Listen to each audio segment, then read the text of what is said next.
আজকে পরবর্তী খবরে এসআইআর এর বিরোধিতায় পথে নামলে গুলির হুঁশিয়ারি। কলেজ স্কোয়ারে সভা থেকে হুমকি সুকান্তর।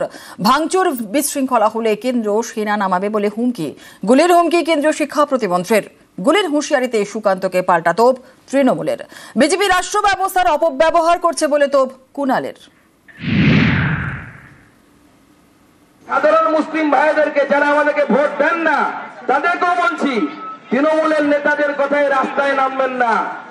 রাস্তায় নামলে সেন্ট্রাল বাহিনী নামবে, যেরকম মুর্শিদাবাদে নেমেছিল। যদি ভ্যান্ডালিজম করেন, দোকান ঘর পোড়ান, বাড়িতে আক্রমণ করেন, তৃণমূলের কোন নেতার ছেলের জীবন যাবে না।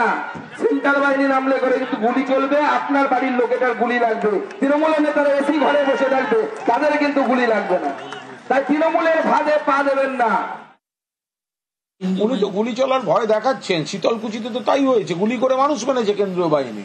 বিজেপি তো সেটাই, যে বিজেপির বিরুদ্ধে কেউ যদি কিছু করতে যায় ওখানে গুলি চালিয়ে দেবে, দিয়ে লোক মারবে, সেই ভয়টা দেখাচ্ছে। কিন্তু বাংলার মাটিতে ওই ভয় দেখিয়ে কোনো লাভ নেই, মানুষ চিনে গেছেন। এই যে সেনা পলিটিক্স, রাষ্ট্রমন্ত্রী হয়ে কেন্দ্রীয় সরকারের ক্ষমতাকে অপব্যবহার করা, মার্কেটিং করছে, এই দিয়ে ঠিক কাজ নয়। এদিকে এসআইআর ম্যাপিং সম্পূর্ণ বলে দাবি শুভেন্দুর। বাংলাদেশ সীমান্তবর্তী এলাকায় 8 জেলায় 40% ভোটার নিখোঁজ। মেদিনীপুর জেলায় 30% ভোটার নিখোঁজ। প্রমাণ করতে হবে তারা ভারতীয়। কমিশনের এসআইআর উদ্যোগ নিয়ে বিস্ফোরক শুভেন্দু অধিকারী। শুভেন্দুর এসআইআর ম্যাপিং মন্তব্যে পাল্টা তোপ তৃণমূলের। নির্বাচন কমিশনকে কাজে লাগিয়ে ভোটারদের ভয় দেখাচ্ছে কেন্দ্রের বিজেপি সরকার, অভিযোগ কুণাল ঘোষের।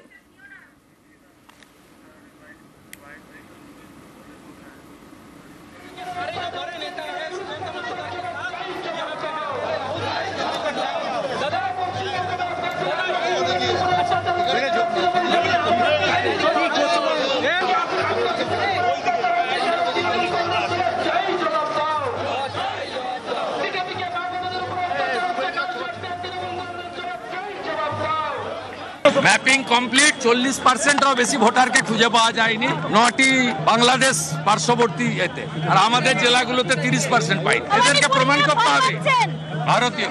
আমরাই তো বলেছি ফ্রেশ ভোটার লিস্ট চাই। মমতাদি বলেছেন যে ভুয়ো ভোটার এখানে রাখা যাবে না। ওরা লাফাচ্ছে কেন? ওরাই তো করতে যাচ্ছিল, যেটা মহারাষ্ট্রে করেছে, দিল্লিতে করেছে। যেভাবে জেনুইন ভোটারদের ভয় দেখানো হচ্ছে, জেনুইন ভোটারদের হ্যারাস করা হচ্ছে, এর প্রতিবাদ বাংলায় হবে।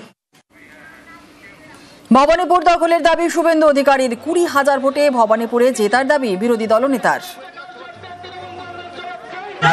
হারাবো 20,000-এ হারাবো। ভবানীপুরে এসআইআর এর পরে হারাবো।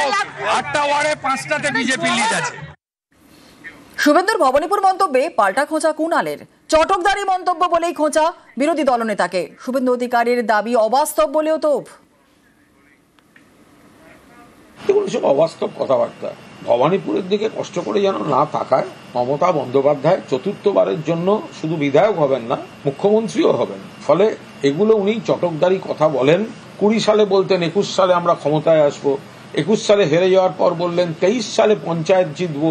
23 সালে হেরে যাওয়ার পর বললেন 24-এ লোকসভা আমাদের বাড়বে। কমে যাওয়ার পর এখন বলছেন 26-এ হ্যান করেঙ্গা ত্যান করেঙ্গা। আসলে কুছ নেই করেঙ্গা। আজ উত্তরবঙ্গে শুভেন্দু অধিকারী। আজ নাগরাকাটায় বিজেপির ধিক্কার মিছিল। সাংসদ বিধায়কের ওপর হামলার প্রতিবাদ। আজ উত্তরবঙ্গে শুভেন্দু অধিকারী, নাগরাকাটায় বিজেপির ধিক্কার মিছিল। আর বিস্তারিত জানাবে আমাদের সঙ্গে রয়েছেন আমাদের প্রতিনিধি সুস্মিতা। সুস্মিতা, কি জানা যাচ্ছে? দেখো, বিজেপি সাংসদ খগেন মুর্মু এবং বিধায়ক শঙ্কর ঘোষের উপর হামলার প্রতিবাদে গতকালই দেখা গিয়েছিল কলকাতা শহরে মিছিল করেছিলেন শুভেন্দু অধিকারী, কলেজ স্কোয়ার থেকে স্বাধীনতা ক্রসিং পর্যন্ত। সেই একই বিষয়ে প্রতিবাদে আজ উত্তরবঙ্গে মিছিল, প্রতিবাদ মিছিলে হাঁটবেন শুভেন্দু অধিকারী সহ অন্যান্য বিজেপি সাংসদ বিধায়করা। এবং দুপুর 2টোর নাগাদ নাগরাকাটা রেলওয়ে স্টেশন থেকে গুলকাপাড়া মোড় পর্যন্ত রয়েছে এই প্রতিবাদ মিছিল। এছাড়াও শুভেন্দু অধিকারী আজ ধূপগুড়ি যাবেন, সেখানে যারা বিপর্যস্ত মানুষ তাদের সঙ্গে কথা বলবেন, দেখা করবেন, ত্রাণ বিতরণের মতো কর্মসূচি রয়েছে। এবং আজই আবারও তিনি ফিরে আসবেন কলকাতায়। সুতরাং নাগরাকাটার যে ঘটনা দেখা গিয়েছিল, ত্রাণ বিতরণ করতে গিয়ে আক্রমণের মুখে পড়েছিলেন শুভেন্দু অধিকারীর যারা বিধানসভার বিধায়ক রয়েছেন, বিধানসভার মুখ্য চিফ হুইপ রয়েছেন তিনি শঙ্কর ঘোষ এবং সাংসদ খগেন মুর্মু। সেই আক্রমণের প্রতিবাদে, সেই হামলার প্রতিবাদে শুভেন্দু অধিকারী সহ অন্যান্য বিজেপি কর্মী সমর্থক তারা গতকাল মিছিলে হেঁটেছেন। আজও সেই একই ঘটনার প্রতিবাদে শুভেন্দু অধিকারী সহ অন্যান্য বেশ। সাংসদ যারা রয়েছেন তারা মিছিলে হাঁটবেন উত্তরবঙ্গে।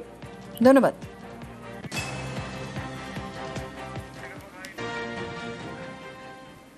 দুর্গাপুরে বেসরকারি মেডিকেল কলেজের পড়ুয়াকে গণধর্ষণের অভিযোগে তোলপাড় রাজ্য রাজনীতি। ঘটনার পরেই প্রশাসনের বিরুদ্ধে সরব হয়েছিলেন নির্যাতিতার বাবা। 13ই অক্টোবর প্রশাসনের উপর থেকে ভরসা উঠে গিয়েছে বলে বিস্ফোরক মন্তব্য করেছিলেন নির্যাতিতার বাবা।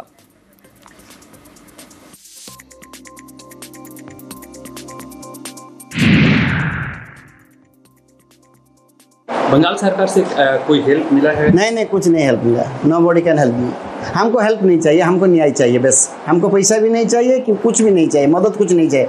आई want to justice. Police complain में लिखा गया है कि 8:30 बजे घटना घटा है। मुख्यमंत्री ममता बनर्जी को दी कि 12:30 बजे। वही तो बात है। वो पुलिस भी झूठ है और ममता बनर्जी भी झूठ है। हम देख रहे जहाँ यहाँ लड़की सिक्योरिटी नहीं है, इसलिए हम उसको रिक्वेस्ट किया जब हम हमारा भुवनेश्वर में हमारा लड़की को ले जाओ, नहीं तो यहाँ से कभी भी मार भी देंगे। वो हमारा अभी विश्वास टूट गया। বিস্ফোরক অবস্থান নির্যাতিতার বাবার। মুখ্যমন্ত্রীর কাছে ক্ষমা চেয়ে নিলেন নির্যাতিতার বাবা। দুর্গাপুরে ছাত্রী নির্যাতনে পুলিশি তদন্তেই আস্থা। আমি মমতা দিদি মায়ে বলে আমি ক্ষমা মেগে নিয়েছি, ওদের মেয়ে বলে আমি ছেড়ে দিয়ে যাচ্ছি, ওই ন্যায় দিবে, ঠিক আছে, আর কিছু বলো না। আমি মমতা দিদির কথা ক্ষমা মেগে নিয়েছি, যদি কিছু আপনার বেটা মতো ভুল করেছি ক্ষমা করে দিই, বাকি ওর পদক্ষেপ যাহা নিবে, আমার মেয়েকে যাহা ন্যায় দেবে ওইটাই আমার খুশি। মেয়েদের জন্য সুরক্ষিত নয় বাংলা, বিস্ফোরক মন্তব্য রাজ্যপালের। পুলিশের বিরুদ্ধে নিষ্ক্রিয়তার অভিযোগ বোসের। What we see is only the tip of the iceberg. This shows a decadence that is fostered on the Bengal society by the ineptitude of those who are supposed to control it. Bengal has become a place which is not safe for the girl child. Women are scared. Bengal has become a place which is not safe for women. Police have to do their duty well. These are all the symptoms of a soft state. The law is there, but implementation is tardy. This is an occasion for the entire Bengal society to come together, work together, and succeed together. We cannot allow this kind of trends to continue in society and pollute the atmosphere in Bengal society.